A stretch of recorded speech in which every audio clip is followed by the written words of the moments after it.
అందరికి నమస్తే. Government 31 months అయిపోయింది. మొత్తం సమస్యలన్నీ కూడా చుట్టుముట్టినాయి. ఉక్కిరిబిక్కిరైతుంది గవర్నమెంట్. పోనీ ఏమైనా పరిష్కరించే ప్రయత్నం చేస్తున్నారా అంటే అదేం లేదు. కానీ ఒక సమస్య తీర్చే అవకాశం కూడా లేకుండా పోయింది. ఎందుకు ఇట్లయిందంటే ఈ 2.5 ఇయర్స్‌లో కనీసం సమస్యలు పరిష్కరించకపోగా కొత్త సమస్య సృష్టించింది గవర్నమెంటే. దాంతోన ఇక తప్పదు. ఇప్పుడు ఇప్పటికే ఇట్లా ఉంది. ఇంకా ముందు ముందు చాలా ఉంటుంది సినిమా. ఇప్పుడు 2.5 ఇయర్స్ అయిపోయింది కానీ నెక్స్ట్ సినిమా ఇంకా చాలా పెద్దగా ఉంటుంది. ఇప్పుడు కొంతమంది వస్తున్నారు రోడ్ల మీదకి, ఆందోళనో ధర్నానో ఏదో ఒకటి. కానీ ముందు ముందు ఫేస్ చేయాల్సిన సమస్యలు చాలా ఉన్నాయి గవర్నమెంట్. ముందు సబ్స్క్రైబ్ చేయండి, షేర్ కూడా చేయండి. 3 లక్షల మంది సబ్స్క్రైబర్స్ అందరికీ పేరు పేరున కృతజ్ఞతలు. ఇక ముందు కూడా మీ సపోర్ట్ అట్లే ఉండాలి. మనం 3 లక్షలు కాదు, మన టార్గెట్ 3 మిలియన్ కొడదాం. మంచి వార్తతోనే కొడదాం, మీ అందరి సపోర్ట్తోన. ఇక ఏమవుతుందంటే ఈ మధ్య ఎల్ నినో ఒకటి వచ్చింది. ఏమంటారు కదా, మూలిగే నక్క మీద తాటిపండు పడ్డదని, దరిద్రానికి పెద్ద దరిద్రం అన్నట్టు. మొదలే ఇక్కడ పాలన కుంటుకుంటూ పోతుంది, నడుచుకుంటూ కాదు, కుంటుకుంటూ పోతుంది పాలన. అయితలేదు పని అంటే ఈ ఎల్ నినో ఎఫెక్టు అది వచ్చి పడ్డది గవర్నమెంట్ పైన. పోనీ వీళ్ళు ఏమైనా భేషజాలకు పోకుండా ఈ రాజకీయాలు పక్కన పడేసి చాలా ఐసకైసా ఏమన్నా కానీ జనాలకు నీళ్ళు ఇవ్వాలి. వాళ్ళందరూ అంటున్నారు కదా, అక్కడి నుంచి కన్నెపల్లి కాళేశ్వరం కన్నెపల్లికి నీళ్ళు కొడదాం అంటే ఒప్పుకుంటలేదు, ఇగో ఒప్పుకుంటలేదు. మనం ఇన్ని రోజులు పాడైపోయిందని ఇప్పుడు పోయి మళ్ళీ మోటార్లు చాలు చేస్తే మన మీద మనమే చేసుకున్నట్టు అవుతుంది.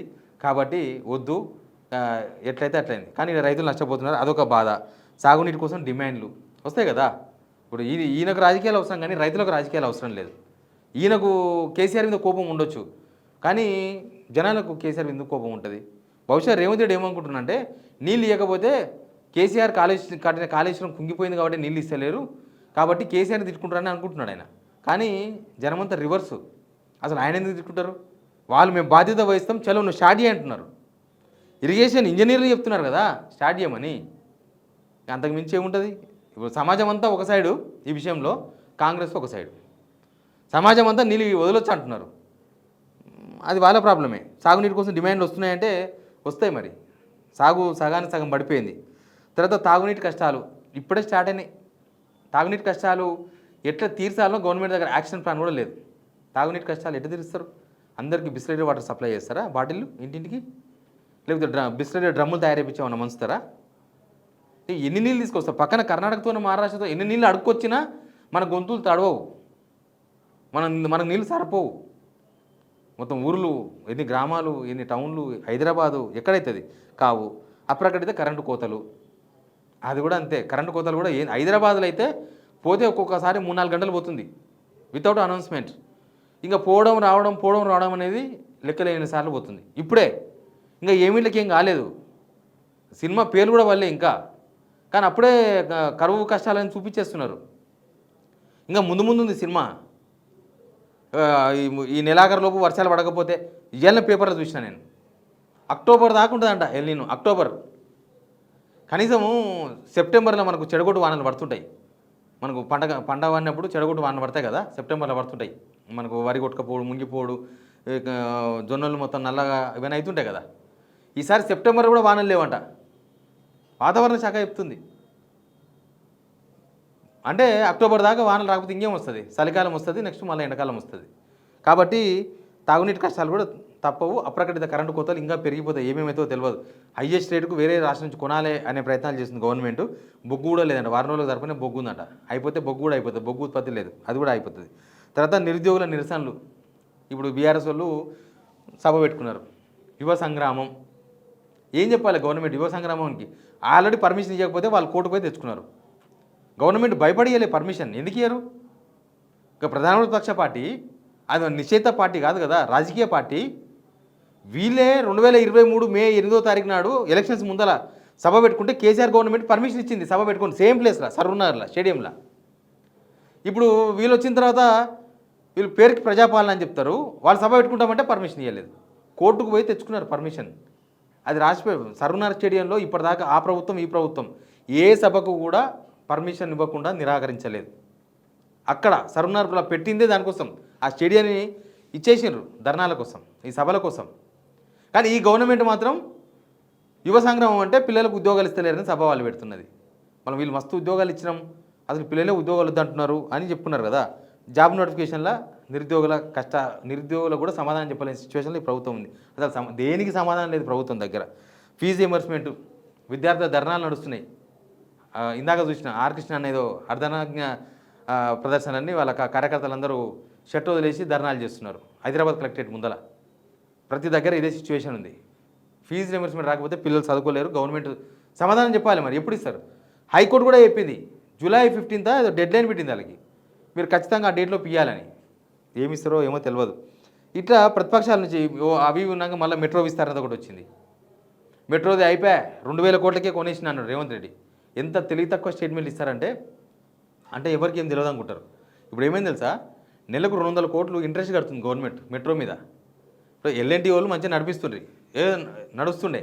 వాళ్ళతోన పంచాయతీ అయ్యి వాళ్ళతోన మేము హ్యాండ్ ఓవర్ చేసుకుంటామని అగ్రిమెంట్ రాసుకుంటాం, మేము హ్యాండ్ ఓవర్ చేసుకున్నాక వాళ్ళ లోన్ కూడా వీళ్ళు హ్యాండ్ ఓవర్ అయింది. ఆ లోన్కు సెంట్రల్ నుంచి డబ్బులు రాలేదు. ఆ లోన్ అట్లే ఉండిపోయింది.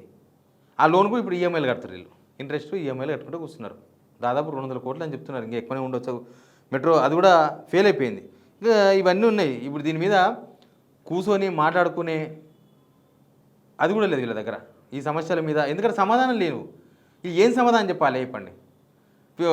పోయిన నెలనే 15 రోజుల్లో 17,000 కోట్లు అప్పు తీసుకొచ్చారట. ఫీజు రియంబర్స్మెంట్కి మళ్ళీ అప్పు తీసుకొస్తారు. ఉన్న విలువైన భూములు మొత్తం అమ్మేసారు. ఆ పక్క అన్ని లిటికేషన్ భూములే ఉన్నట్టున్నాయి. ఇంకా అవి అమ్మితే పెద్ద లిటికేషన్ అవుతుంది. రైతులు అసంతృప్తితోనే ఉన్నారు. వాళ్ళు కరువుతోనే అసంతృప్తితో ఉన్నారు. మొదలే గవర్నమెంట్ మీద రైతాంగం తీవ్రమైన అసంతృప్తి. వాళ్ళు మొదలే అసలు వీళ్ళు ఏం చేస్తున్నారో ఏం చెప్తున్నారో ఏం అర్థమైతలేదు. అట్లాంటి సిచ్యువేషన్లో రైతులు మొత్తం తీవ్రమైన అసంతృప్తి. వాళ్ళని సంతృప్తి పరచదామనే రైతు భరోసా చేశారు. కరువు వచ్చింది కాబట్టి రైతు భరోసా చేశారు. ఇంకా అసలు విషయం ఏంటంటే వీళ్ళు రైతు భరోసా చేసింది కాబట్టి కరువు వచ్చిందేమో. ఈ ఎల్నినోతో కరెంటు ఎక్కువ వాడుతున్నారు కదా, మొత్తం ఎండాకాలం లాకుంది. ఏం చేయాలి? వాడితే 200 యూనిట్లు దాటితే ఆ స్కీమ్ వర్తించదు. ఒక్కసారి ఎప్పుడైనా సరే ఆ స్కీమ్ ఎలిజిబిలిటీ అయిన తర్వాత నీకు ఏదో నెలలో 201 యూనిట్ అయిందనుకో, కథం ఆ ఎలిజిబిలిటీ పోతుందంట. ఇప్పుడు ఈ 2 నెలల్లో 4 లక్షల మంది ఆ 200 యూనిట్ల కరెంటు ఫ్రీ స్కీమ్ నుంచి బయటకు వచ్చేసారు. అంటే ఎండాకాలం వచ్చింది, తర్వాత కంటిన్యూ అవుతుంది. 1 యూనిట్ ఎక్కువ కాగానే వీళ్ళు ఎలిజిబిలిటీ లేదు స్కీమ్. అవన్నీ తర్వాత ఇచ్చిన రూల్స్ ఇవి. ఫస్ట్లో లేకుండే. ఫస్ట్లో అందరం ఏమనుకున్నామంటే మాలాంటి జర్నలిస్టులు కూడా 200 యూనిట్లు కరెంటు ఫ్రీ అంటే పైన ఏమైనా వస్తే అది వాళ్ళు కట్టుకుంటారు, ఆ 200 యూనిట్ల వరకు కరెంటు ఫ్రీ ఉంటుందేమో అనుకున్నాం. అట్లా కాదు. ఇప్పుడు 201 యూనిట్ అయిందంటే ఇక మీరు ఆ స్కీమ్ ఎలిజిబుల్ కాదు అప్పటి నుంచి ఆ నెలకి వెళ్ళి. అట్లా 4 లక్షల మంది ఎలిజిబిలిటీ లేకుండా పోయారు. గవర్నమెంట్ చేసిన పని అది. మరి ఇక ఏముంటుంది, నువ్వు చేసింది చెప్పుకోలేకపోయింది. మొన్న 15 సభలు పెట్టిండు రేవంత్ రెడ్డి, చెప్పుకున్నాడు కదా. మరి అన్ని డబ్బులు ఖర్చు పెట్టి, గవర్నమెంట్ డబ్బులు ఖర్చు పెట్టి జనాలందరినీ ఎక్కడెక్కడ నుంచి పట్టుకొచ్చి ఎన్ని సమస్యలు ఉన్నాయి. సచివాలయంలో పెండింగ్ బిల్ల కోసం కాంట్రాక్టర్లు ఏకంగా చూసినాం కదా, బట్టి విక్రమార్క ఛాంబర్ ముందర ధర్నా చేశారు. నేను ఇంకొక వార్త కూడా చూసిన. ఆ ప్రగతి భవన్ ఉంది కదా, దానిలో వీళ్ళు పోతారు కదా, జనం పోతారు కదా, ఆ ప్రజావాణిలో ఈయనకి ఆడ తాగునీళ్ళు లేవంట. తాగునీళ్ళు మిషన్ ఖరాబ్ అయిపోయి అది బాగు చేద్దామని కాంట్రాక్టులు పిలిస్తే ఎవరు వస్తలేరంట. ఇది 2వ సారి అంట. మళ్ళీ ఫస్ట్ పిలిస్తే ఎవరు రాలేంట. 66,000 సంబంధించిందే అట్లున్నది. ఇక డైట్ ఛార్జీలు, కాస్మెటిక్ ఛార్జీలు పెంచినా గవర్నమెంట్కి ఏం మైలేజ్ రాలేదు. ఎందుకంటే విషపాహారం, ఫుడ్ పాయిజన్ అయిపోయి చాలామంది 100 మంది దాకా పిల్లలు చచ్చిపోయారు. అదంతా నడుస్తుంది. ఇక ఇవన్నీ ఉన్నాయి. గవర్నమెంట్ ఇంకా చేసింది చెప్పుకోకపోవడం అనేది ఏం లేదు. చేస్తే జనాలు కనబడతాయి, చెప్పుకోవాల్సిన అవసరం లేదు ఎవరైనా సరే. ఇప్పుడు ఇక ఇవన్నీ ఉన్నాక ఈ ఎల్నినో ఇవన్నీ వచ్చేసింది. ఇప్పుడు ఎవ్వరు బాధ్యత తీసుకుంటలేరు. ఇప్పుడు ఎట్లుంటుందంటే అంతకుముందుకు బీఆర్ఎస్ గవర్నమెంట్ ఉండే. బీఆర్ఎస్ గవర్నమెంట్ అన్నిటికీ కేసీఆర్ బాధ్యుడు అన్నిటికీ. కానీ ఇప్పుడు ఎవరు బాధ్యత తీసుకుంటలేరు. అంతకుముందు కేటీఆర్ కూడా బాధ్యత తీసుకుంటుండే, హరీష్ రావు బాధ్యత తీసుకుంటుండే. ఏం జరిగితే అదే మాదే ప్లాన్. ఇప్పుడు ఏమంటే ఆఫీసర్ల మీద వేస్తారు వీళ్ళు. ఒక్క మినిస్టర్ బాధ్యత వహించాడు ఏదైనా సమస్య వస్తే.